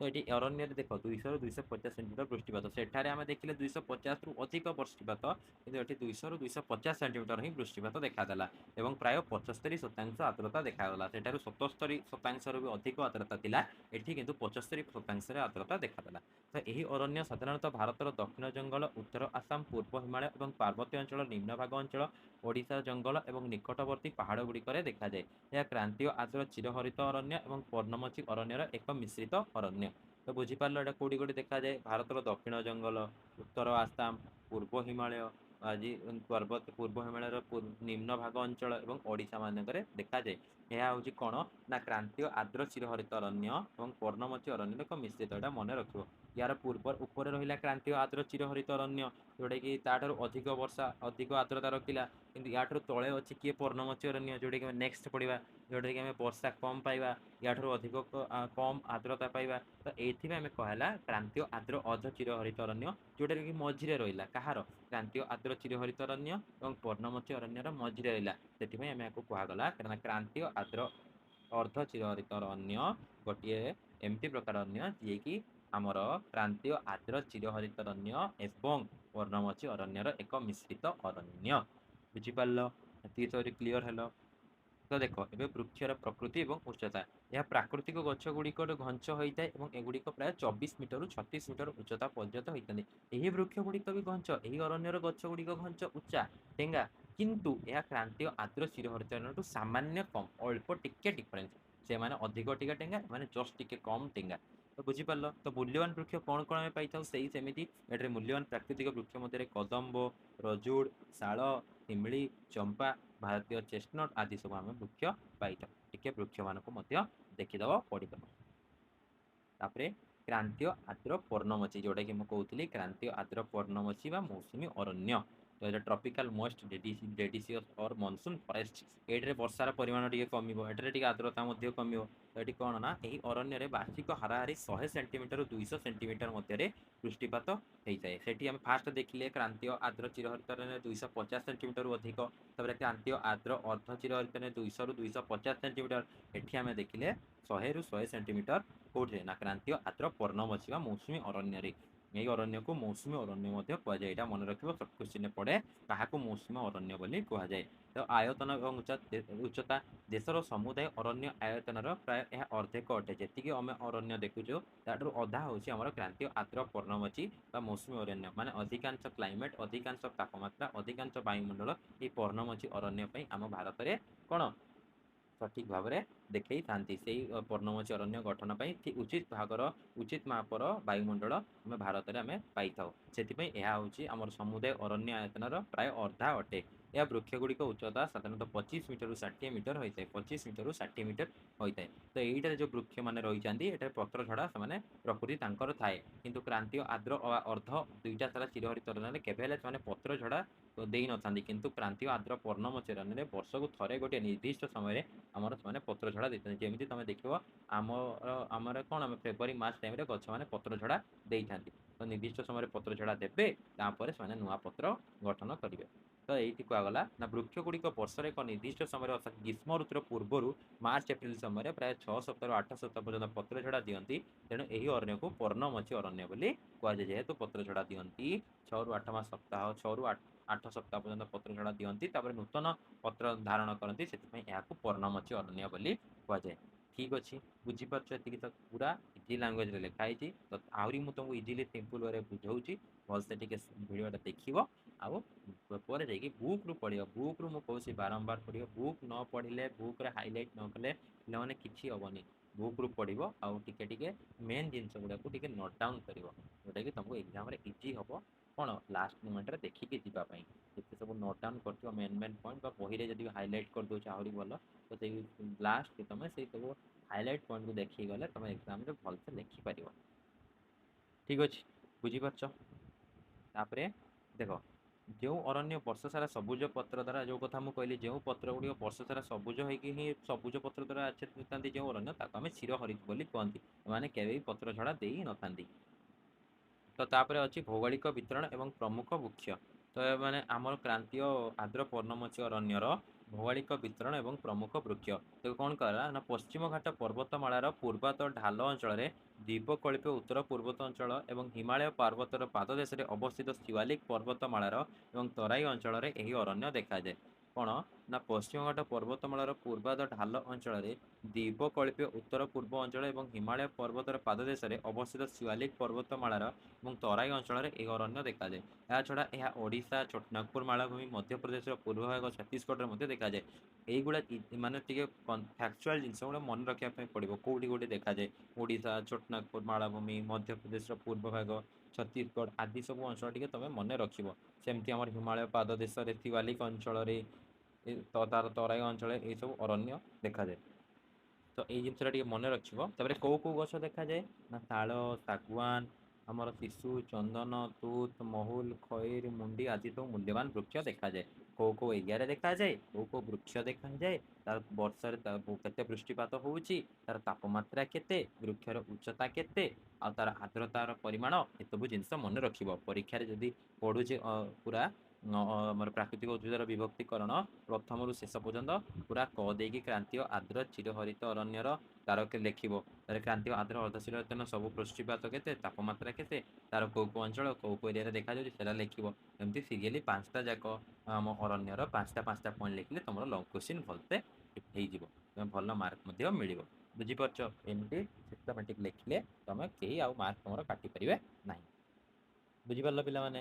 ତାପରେ ଆମେ ଦେଖିଦେଲେ କ୍ରାନ୍ତୀୟ ଆର୍ଦ୍ର ପର୍ଣ୍ଣମୋଚୀ ଅରଣ୍ୟ ବା ଆମେ ତାକୁ କ'ଣ କହିଲେ ମୌସୁମୀ ଅରଣ୍ୟ ମଧ୍ୟ କହିଲେ। ତାପରେ ଦେଖିବା କ୍ରାନ୍ତୀୟ ଶୁଷ୍କ ଆମର ପର୍ଣ୍ଣମୋଚୀ ଅରଣ୍ୟ। କ୍ରାନ୍ତୀୟ ଶୁଷ୍କ ପର୍ଣ୍ଣମୋଚୀ ଅରଣ୍ୟ କହିଲା ଟ୍ରପିକାଲ ଡ୍ରାଇ ଡିସିଡିୟସ୍ ଫରେଷ୍ଟ। ଏହି ଅରଣ୍ୟ କ୍ରାନ୍ତୀୟ ଆର୍ଦ୍ର ପର୍ଣ୍ଣମୋଚୀ ଅରଣ୍ୟ ଏହା ଏକ ଅନ୍ତର୍ଗତ ଅଞ୍ଚଳଟେ। ଏଥିରେ ବାର୍ଷିକ ବୃଷ୍ଟିପାତ ପ୍ରାୟ 70 ସେଣ୍ଟିମିଟରରୁ 100 ସେଣ୍ଟିମିଟର ହୋଇଥାଏ। ବାର୍ଷିକ ବୃଷ୍ଟିପାତ କେତେ? 70 ସେଣ୍ଟିମିଟରରୁ 100। ଏଠାରେ ଆହୁରି ବର୍ଷା କମିଗଲା। କ୍ରାନ୍ତୀୟ ଆର୍ଦ୍ରରେ ଆମେ ଦେଖିଲେ 100ରୁ 150 ଦେଖୁଥିଲେ, କିନ୍ତୁ ଏଠି 70ରୁ 100 ହେଇଗଲା। ଏବଂ ତାପମାତ୍ରା ମଧ୍ୟ 15.5ରୁ 22.2 ପର୍ଯ୍ୟନ୍ତ ଆସିଗଲା। ଏବଂ ଏହାର ଆର୍ଦ୍ରତା 63ରୁ 77% ଭିତରେ ରହିଥାଏ। ଆର୍ଦ୍ରତା କେତେ? 63ରୁ 77% ରହିଥାଏ। ଏହି ଅରଣ୍ୟ ଏକ ଉଚ୍ଚ ଅଞ୍ଚଳ ଦେଖାଯାଏ। ଏହି ପ୍ରଦେଶରେ ଆର୍ଦ୍ର ପର୍ଣ୍ଣମୋଚୀ ଅରଣ୍ୟର ଆର୍ଦ୍ରତା କ୍ରମିକ ହ୍ରାସଜନିତ ଅରଣ୍ୟର ଦୁର୍ବଳ ଗିନାରେ ଅନ୍ତର୍ଭୁକ୍ତ। ଦେଖ ଯେଉଁଠାରେ ଆର୍ଦ୍ରତା କମି କମିଯାଏ ସେତେବେଳେ ଆମେ ତାକୁ କ୍ରାନ୍ତୀୟ ଶୁଷ୍କ ପର୍ଣ୍ଣମୋଚୀ ଅରଣ୍ୟ ବୋଲି କୁହନ୍ତି। ହିମାଳୟ ଅଞ୍ଚଳ ଆଭ୍ୟନ୍ତରରେ ପାର୍ବତ୍ୟ ଅଞ୍ଚଳରେ ଉପର ଏଇଟା ଟିକେ ସ୍ପେଲିଂ ମିଷ୍ଟେକ୍ ହେଇଛି ରେ ପିଲାମାନେ। ଟିକେ ବୋଧେ ସ୍ପେଲିଂ ମିଷ୍ଟେକ୍ ହେଇଛି ରେ। ତା ପାରାଗ୍ରାଫଟା ବି ପିଲାମାନେ ଟିକେ କ୍ଷମା କରିବ। ଏଇଟା ଆକ୍ଚୁଆଲି ହେବା କଥା ଏମିତି କ'ଣ ନା ତମର କେଉଁ କେଉଁ ଏରିଆରେ କ୍ରାନ୍ତୀୟ ଶୁଷ୍କ ପର୍ଣ୍ଣମୋଚୀ ଅରଣ୍ୟ ଦେଖାଯାଏ ଏବଂ କେଉଁ କେଉଁ ଗଛ ସବୁ ଦେଖାଯାଏ। ଯେମିତିକି ଆମର ତମର ବୁକ୍ରେ ଅଛି, ବହିରେ ଲେଖା ହେଇଛି ଉତ୍ତରପ୍ରଦେଶ ହେଇଗଲା, ମହାରାଷ୍ଟ୍ର ହେଇଗଲା, ତାମିଲନାଡ଼ୁ, ଏଇସବୁ ରାଜ୍ୟମାନଙ୍କରେ ଏହି ପ୍ରକାର ଅରଣ୍ୟ ଦେଖାଯାଏ। ଆଉ ଖଇର, ଚନ୍ଦନ, ଆମର ବେଲ ଏଇସବୁ ତମର ବୃକ୍ଷ ଦେଖାଯାଏ। ମୁଖ୍ୟତଃ ଏଠାରେ ସ୍ପେଲିଂ ମିଷ୍ଟେକ୍ ହେଇଛି। ଆଉ ଟିକେ କ'ଣ ହେଇଛି ଛାଡ଼ ଦେଖିବା। ଆଉ ତୁମେମାନେ ତାର ବୁକ୍ଟା ଟିକେ ଦେଖିଦେବ ହେଲା। ମୁଁ ତ କହିଦେଲି ଆଉ ଉତ୍ତରପ୍ରଦେଶ, ମହାରାଷ୍ଟ୍ର, ତାମିଲନାଡ଼ୁ, ଉତ୍ତରପ୍ରଦେଶ, ମହାରାଷ୍ଟ୍ର, ତାମିଲନାଡ଼ୁ ଏଇସବୁ ଅଞ୍ଚଳରେ ଏଇ ଅରଣ୍ୟ ଦେଖାଯାଏ। ତାପରେ ଆମର ଚନ୍ଦନ, ରଜୁଡ଼, ବେଲ, ଖଇର ଏତେ ସବୁ ଗଛ ମଧ୍ୟ ଦେଖାଯାଏ। ହେଲେ ବି ତୁମେ ଆଉଥରେ ଟିକେ ବହିଟା ଦେଖିଦେବ, ଠିକ୍ ଅଛି। କ୍ରାନ୍ତୀୟ ଶୁଷ୍କ ପର୍ଣ୍ଣମୋଚୀ ଅରଣ୍ୟ ବୁଝିଲ କେତେ ତାପମାତ୍ରା, କେତେ ବର୍ଷା, କେତେ ଆମର ଆର୍ଦ୍ରତା ରହିଛି ହେଲା। 3ଟା ଜିନିଷ ଭଲସେ ମନେ ରଖ। ତାପରେ କେଉଁ ଅଞ୍ଚଳରେ ଦେଖାଯାଏ ଏବଂ କେଉଁ କେଉଁ ବୃକ୍ଷ ଦେଖାଯାଏ, ଏତିକି ଜିନିଷ ପଢ଼ିଦେବ। ତାପରେ ଯିବା ଆମର ଲାଷ୍ଟ ଯେଉଁଟାକି ଆମର ମୁଖ୍ୟତଃ ଆହୁରି ବହୁତ ପ୍ରକାର ଅରଣ୍ୟ ରହିଛି, କିନ୍ତୁ ଏଇ 5ଟି ହେଲା ଆମର ମୁଖ୍ୟ। ଏଇ 5ଟିକୁ ହିଁ ଆମେ ମେନଲି ମୁଖ୍ୟ ଭାବରେ ଧରିକି ଚାଲୁ। ଆଉ ସବୁ ବହୁତ ପ୍ରକାର ଅରଣ୍ୟ ରହିଛି ଯେଉଁଟାକି ଆମେ ନେକ୍ସଟ ଭିଡ଼ିଓରେ ପଢ଼ିବା। ନେକ୍ସଟ ଭିଡ଼ିଓରେ ଆମେ ବହୁତ ଆହୁରି ଭିଡ଼ିଓଟା ଆମର ଫାର୍ଷ୍ଟ ପାର୍ଟ 1 ଅରଣ୍ୟ ସମ୍ବଳର ନେକ୍ସଟ ପାର୍ଟରେ ଆମେ ଆହୁରି ପଢ଼ିବା। କିନ୍ତୁ ଏଇଠି ଆମେ ମୁଖ୍ୟତଃ କେଉଁ 5 ପ୍ରକାର ଯେଉଁ ରହିଛି ସେଇ 5 ପ୍ରକାରକୁ ଆମେ ଆଲୋଚନା କଲେ। ସେଟା ଲାଷ୍ଟ ହେଉଛି ଆମର କ'ଣ ନା ଜୁଆରିଆ ଅରଣ୍ୟ। ଜୁଆରିଆ ଅରଣ୍ୟ ବା ଟାଇଡାଲ ଅର୍ ମ୍ୟାନଗ୍ରୋଭ୍ ଫରେଷ୍ଟ, ଯେଉଁଟାକି ବାର୍ଷିକ ହାରାହାରି 120 ସେଣ୍ଟିମିଟର ବୃଷ୍ଟିପାତ ପାଉଥିବା ସମୁଦ୍ର ଉପକୂଳବର୍ତ୍ତୀ ତ୍ରିକୋଣଭୂମି ଏବଂ ନିମ୍ନଭୂମି ଗୁଡ଼ିକରେ ଦିନକୁ 2 ଥର ଲୁଣିଆ ସମୁଦ୍ର ପାଣିରେ ପୂର୍ଣ୍ଣ ହୋଇଥାଏ ଏବଂ ଭଟ୍ଟା ବେଳେ ଭଟ୍ଟା ଛାଡ଼ିଗଲେ ଶୁଖିଲା ଏବଂ କର୍ଦ୍ଦମ ଅବସ୍ଥାରେ ଥାଏ। ସେହି ଲୁଣିଆ ଜୁଆରିଆ ଅଞ୍ଚଳରେ ଯେଉଁ ଅରଣ୍ୟ ସୃଷ୍ଟି ହୋଇଥାଏ ତାହାକୁ ଜୁଆରିଆ ଅରଣ୍ୟ କୁହାଯାଏ। ମୁଖ୍ୟତଃ ଜୁଆରିଆ ଅରଣ୍ୟ ଆମ ସମୁଦ୍ର କୂଳରେ ହିଁ ସୃଷ୍ଟି ହୋଇଥାଏ। ସମୁଦ୍ର ଉପକୂଳବର୍ତ୍ତୀ ଯେଉଁ ସବୁ ତ୍ରିକୋଣଭୂମି ଦେଖାଯାଏ, ଯେଉଁ ସବୁ ନିମ୍ନଭୂମି ଦେଖାଯାଏ, ଯେଉଁଠାରେ କି 2 ଥର ଲୁଣିଆ ସମୁଦ୍ର ପାଣି ତାର ପାର୍ଶ୍ୱ ମାଡ଼ିଯାଏ, ଢେଉ ଆସେ। ତ ସେ ଢେଉ ଆସିବା ଟାଇମ୍ରେ ବହୁତ ସାରା ଆମର କ'ଣ କାଦୁଅ ଗୋଡ଼ି ବାଲି ମାଟି ଆଦି ସବୁ ନେଇକି ଆସିଯାଏ। ଯେତେବେଳେ ସେ ପାଣିଟା ଫେରିଯାଏ, କିନ୍ତୁ ସେ ପାଣି ତ ଫେରିଯାଏ ନା, କିନ୍ତୁ ସେଇ ଯେଉଁ କାଦୁଅ ଗୋଡ଼ି ବାଲି ସେଇଟାରେ ରହିକି ମାଟିଟାକୁ ଉର୍ବର କରିଥାନ୍ତି। ସେଇଥିରେ ଯେଉଁ ସବୁ ଗଛ ସବୁ ସୃଷ୍ଟି ହୁଏ, ଯେଉଁ ଅରଣ୍ୟ ସୃଷ୍ଟି ହୁଏ, ତାହାକୁ ଆମେ ଜୁଆରିଆ ଅରଣ୍ୟ ବୋଲି କୁହନ୍ତି। ତ ଏଇଟା ମନେ ରଖିବ, ସମୁଦ୍ର ଉପକୂଳବର୍ତ୍ତୀ ତ୍ରିକୋଣଭୂମି ଏବଂ ନିମ୍ନଭୂମି କଡ଼େ ଦିନକୁ 2 ଥର ଲୁଣିଆ ସମୁଦ୍ର ପାଣିରେ ପରିପୂର୍ଣ୍ଣ ହୋଇଯାଏ। ଉପକୂଳବର୍ତ୍ତୀ ତ୍ରିକୋଣଭୂମି ଏବଂ ନିମ୍ନଭୂମି ଗୁଡ଼ିକରେ ଦିନକୁ 2 ଥର ଲୁଣିଆ ସମୁଦ୍ର ପାଣିରେ ପୂର୍ଣ୍ଣ ହୋଇଯାଏ ଏବଂ ଭଟ୍ଟା ବେଳେ ଭଟ୍ଟା ଛାଡ଼ିଗଲେ ଶୁଖିଲା ଏବଂ କର୍ଦ୍ଦମ ଅବସ୍ଥାରେ ଥାଏ। ସେଇ ଲୁଣିଆ ଜୁଆରିଆ ଅଞ୍ଚଳରେ ଯେଉଁ ଅରଣ୍ୟ ସୃଷ୍ଟି ହୁଏ ତାହାକୁ ଜୁଆରିଆ ଅରଣ୍ୟ ବୋଲି କୁହାଯାଏ। ତ ଦେଖ, ପୂର୍ବ ଉପକୂଳରେ ଗଙ୍ଗା ନଦୀର ମୁହାଣ ଠାରୁ କାବେରୀ ନଦୀର ମୁହାଣ ପର୍ଯ୍ୟନ୍ତ ନିମ୍ନଭୂମି ଏବଂ ତ୍ରିକୋଣଭୂମି ଗୁଡ଼ିକରେ ଏହି ଅରଣ୍ୟ ଦେଖାଯାଏ। ଦେଖ, ନଦୀମାନେ ଯେତେବେଳେ ଆସୁଛନ୍ତି, ନଦୀମାନେ ପାଣି ସହିତ ନେଇକି ଆସିଲା ବେଳେ ବହୁତ ସାରା ଗୋଡ଼ି ବାଲି କାଦୁଅ ଆଦି ମଧ୍ୟ ତାଙ୍କ ବୋହି ନେଇକି ଆସୁଛନ୍ତି। ଯେତେବେଳେ ସେମାନେ ତାଙ୍କ ସାଇଡ୍ ଏରିଆକୁ ସେଇ ମାଟିଟା ପାଣି ସହିତ ମାଟିକୁ ବୋହିକି ନେଇକି ପଳାଉଛନ୍ତି, ପାଣିଟା ତ ପୁଣି ଫେରି ଆସୁଛି, କିନ୍ତୁ ସେଇ ଗୋଡ଼ି ବାଲି ମାଟି ଆଦି ସବୁ ରହିଯାଉଛି। ତ ସେଇ ସବୁ ଗୁଡ଼ିକରେ ମୁହାଣ ତ୍ରିକୋଣଭୂମି ଏରିଆରେ ଆମର ଜଙ୍ଗଲ ସୃଷ୍ଟି ହେଉଛି। ତ ଏଠି ଲେଖା ହେଲା, ପୂର୍ବ ଉପକୂଳରେ ଗଙ୍ଗା ନଦୀର ମୁହାଣଠାରେ କାବେରୀ ନଦୀର ମୁହାଣ ପର୍ଯ୍ୟନ୍ତ ନିମ୍ନଭୂମି ତ୍ରିକୋଣ ଅରଣ୍ୟ ଦେଖାଯାଏ। ତ ଗଙ୍ଗା ନଦୀ ଯେତେ ସବୁ ଆସିକି ଲାଷ୍ଟରେ ଯେଉଁଠି ସମୁଦ୍ରରେ ମିଶିଛି, ଆମର ଯେଉଁ ତ୍ରିକୋଣଭୂମି ସୁନ୍ଦରବନ ସୃଷ୍ଟି ହେଇଛି, ସେ ତ୍ରିକୋଣଭୂମି କ'ଣ କି, ସେ ଯେତେ ସବୁ ବୋହି ବୋହି ଲାଷ୍ଟରେ ଆସିକି ଯେତେ ସବୁ ପାଣିଟା ଉପର ଆଡ଼ୁ ପାହାଡ଼ ଆଡ଼ୁ ଫ୍ଲୋ ହେଇ ହେଇ ହେଇ ହେଇ ଲାଷ୍ଟ ଆଡ଼କୁ ଯେତେବେଳେ ସମୁଦ୍ର ଆଡ଼କୁ ମିଶେ, ତାର ପାଣିର ଉପର ଆଡ଼ୁ ସବୁ ପ୍ରକାର ମଳିଆ, ସବୁ ପ୍ରକାର ଗୋଡ଼ି ବାଲି ଗେଟି ପଥରକୁ ଧରିକି ସେ ପଳେଇ ଆସିଥାଏ।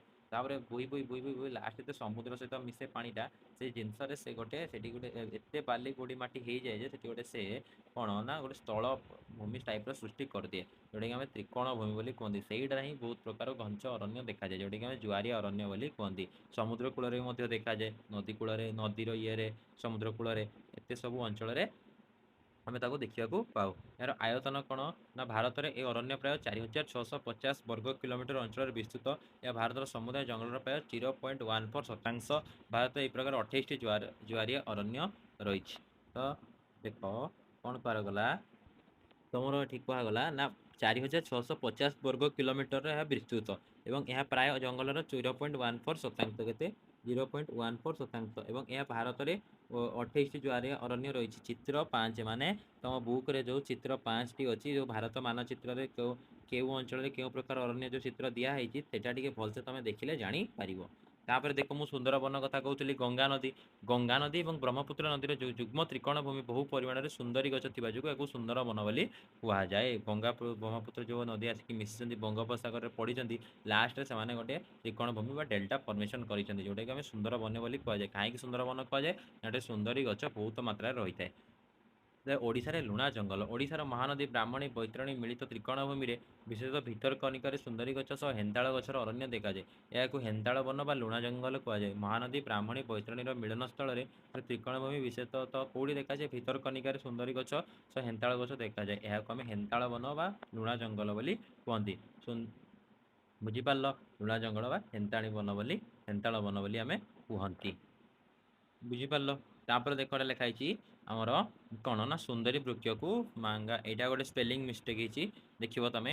ସୁନ୍ଦରୀ ବନକୁ ଆମେ କ'ଣ ବୋଲି କୁହନ୍ତି? ବହିରେ ଲେଖା ହେଇଛି, ଦେଖିବ ଗୋଟେ ପାରାଗ୍ରାଫ ଲାଷ୍ଟରେ, ନା କାଣ୍ଡଲା ବୋଲି ଆମେ କୁହନ୍ତି। କ'ଣ କୁହନ୍ତି? ନା କାଣ୍ଡଲା ବୋଲି କୁହନ୍ତି। ଟିକେ ସ୍ପେଲିଂ ମିଷ୍ଟେକ୍ ହେଇଛି, ଏଇଟା ଟିକେ ଭୁଲ ଅଛି, ଦେଖିବ।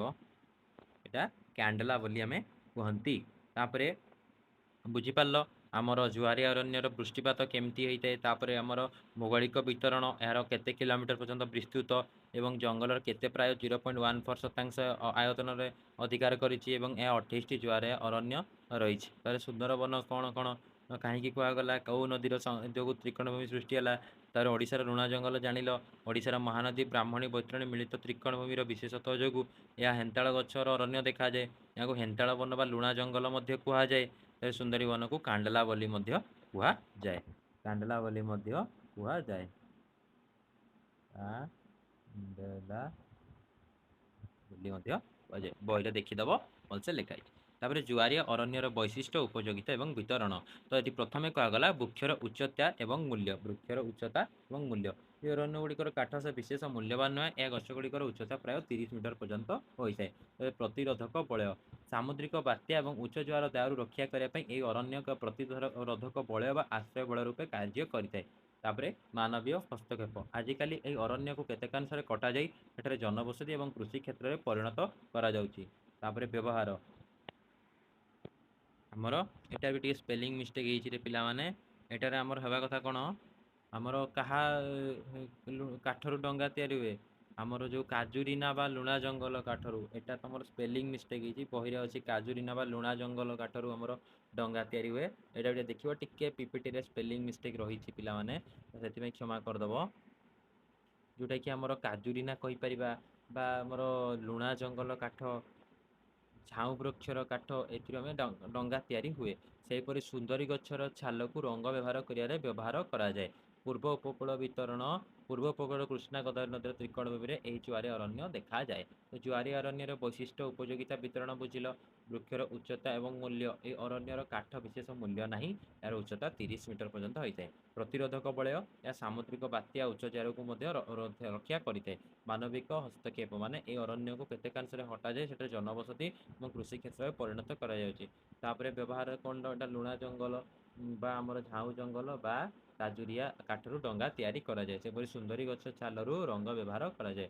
ପୂର୍ବ ଉପକୂଳର କୃଷ୍ଣା ଗୋଦାବରୀ ନଦୀର ତ୍ରିକୋଣ ଭୂମି ଏହି ଜୁଆରୀ ଅରଣ୍ୟ ଦେଖାଯାଏ ମୁଖ୍ୟତଃ।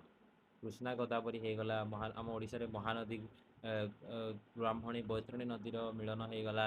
ସେମିତି ବ୍ରହ୍ମପୁତ୍ର ଗଙ୍ଗା ନଦୀର ଇଏରେ ତ୍ରିକୋଣ ଭୂମି ଯେଉଁ ହେଲା, ସେଥିରେ ଆମର ଜୁଆରୀ ଅରଣ୍ୟ ମୁଖ୍ୟତଃ ଦେଖାଯାଏ। ବୁଝିପାରିଲ? ତାପରେ ପୁରାଟା ହେଲା ଆମ ପୂର୍ବ ଉପକୂଳ। ତାପରେ ପଶ୍ଚିମ ଉପକୂଳରେ ଜୁଆରିଆ ଅରଣ୍ୟ ଅନୁପସ୍ଥିତିର କାରଣ, ଭାରତର ପଶ୍ଚିମ ଉପକୂଳ ଅପ୍ରଶସ୍ତ, ଢାଲୁଆ, କମ୍ ଜୁଆର ବିଶିଷ୍ଟ ହୋଇଥିବାରୁ ଏଠାରେ ଏ ପ୍ରକାର ଅରଣ୍ୟ ଦେଖାଯାଏନି। ମୁଖ୍ୟତଃ ଆମର ପୂର୍ବ ଉପକୂଳରେ ହିଁ ଜୁଆରିଆ ଅରଣ୍ୟ ମୁଖ୍ୟତଃ ଦେଖାଯାଏ। ପଶ୍ଚିମ ଉପକୂଳରେ ଏତେ ଦେଖାଯାଏନି, କାରଣ ଏହା ପ୍ରଶସ୍ତ, ଢାଲୁଆ, ମାନେ ଆମର ଡାଉନଟା ଯେହେତୁ ଅଛି ଆମର ପୂର୍ବ ଉପକୂଳ ଆଡ଼କୁ, ଏବଂ ଏଥିରେ ମଧ୍ୟ କମ୍ ଜୁଆର ଆସିଥାଏ ଯେହେତୁ ପୂର୍ବ ଉପକୂଳ ଅପେକ୍ଷା, ସେଥିପାଇଁ ଏଠାରେ ଅରଣ୍ୟ ଦେଖାଯାଏ ନାହିଁ। କାଠିଆବାଡ଼ ଉପକୂଳ, ଏହି ଉପକୂଳରେ ତାଳ, ଗୁଆ, ନଡ଼ିଆ ଗଛ ବହୁ ପରିମାଣରେ ଦେଖାଯାଏ। ଏଠାରେ ତାଳ ଗଛ, ନଡ଼ିଆ ଗଛ ଅଧିକ ମାତ୍ରାରେ ଦେଖାଯାଏ।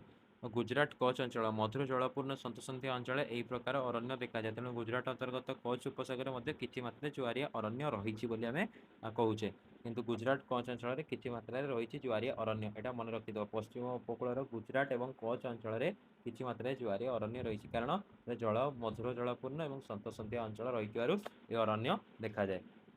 ବୁଝିପାରିଲ ପିଲାମାନେ? ଏତିକି ଆମେ ଆଜି ଏତିକିରେ ଷ୍ଟପ୍ କରିବା, ଏତିକିରେ ରଖିବା। ନେକ୍ସଟ ପୁଣି ଗୋଟେ ଭିଡ଼ିଓ କରିବା ପାର୍ଟ 2ରେ, ଆଉ ଯେତେ ସବୁ ଅରଣ୍ୟ ରହିଛି ସବୁ ପଢ଼ିବା। କାରଣ ଆମେ ଗୋଟିଏ ଭିଡ଼ିଓରେ କରିବା, ଭିଡ଼ିଓଟା ଲେନ୍ଦି ହେଇଯିବ, ତୁମମାନଙ୍କୁ ବି ବୋରିଂ ଲାଗିବ ଦେଖିବା ପାଇଁ। ଏତେ ସମୟ ହେଇଗଲାଣି ଭିଡ଼ିଓ ଅଲରେଡ଼ି। ତ ଆଜି ଏତିକିରେ ରଖିବା, ଆଉ ନେକ୍ସଟ ପୁଣି ପାର୍ଟ 2 ନେଇକି ଆସିବା। ତ ବୁଝିପାରିଲ ଆମ ପିଲାମାନେ? ବୁଝିପାରିଲ ତ ଜୁଆରିଆ ଅରଣ୍ୟ, ତା'ର ବୈଶିଷ୍ଟ୍ୟ, ତା'ର କ୍ରାନ୍ତୀୟ ଆର୍ଦ୍ର ଚିରହରିତ ଅରଣ୍ୟ, କ୍ରାନ୍ତୀୟ ଆମର ଆର୍ଦ୍ର ଅର୍ଦ୍ଧ ଚିରହରିତ ଅରଣ୍ୟ, ଶୁଷ୍କ କ୍ରାନ୍ତୀୟ ପର୍ଣ୍ଣମୋଚୀ ଅରଣ୍ୟ, ସବୁ ପ୍ରକାର ଅରଣ୍ୟ ଆମେ ଦେଖିଲେ। ତାପରେ ପ୍ରଶାସନିକ ଦୃଷ୍ଟିକୋଣ, ଅରଣ୍ୟ କେତେ ଭାଗରେ ବିଭକ୍ତ କରାଯାଇଛି, ଆମର ସମ୍ବିଧାନ ଅନୁସାରେ କେତେ ଭାଗରେ ବିଭକ୍ତ କରାଯାଇଛି, ଏହିସବୁ ବିଷୟରେ ଆମେ ପଢ଼ିଲେ।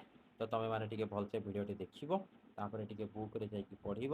ବୁକ୍ରୁ ତାପରେ ଯେଉଁ ମେନ୍ ପଏଣ୍ଟ କହିଲେ କେମିତି କମ୍ପେୟାର କରିକି ଲେଖିବ, ସବୁ ଜିନିଷର ମେନ୍ ପଏଣ୍ଟ ଗୋଟେ ଟିକେ ଲେଖିବ, ହାଇଲାଇଟ୍ କରିବ।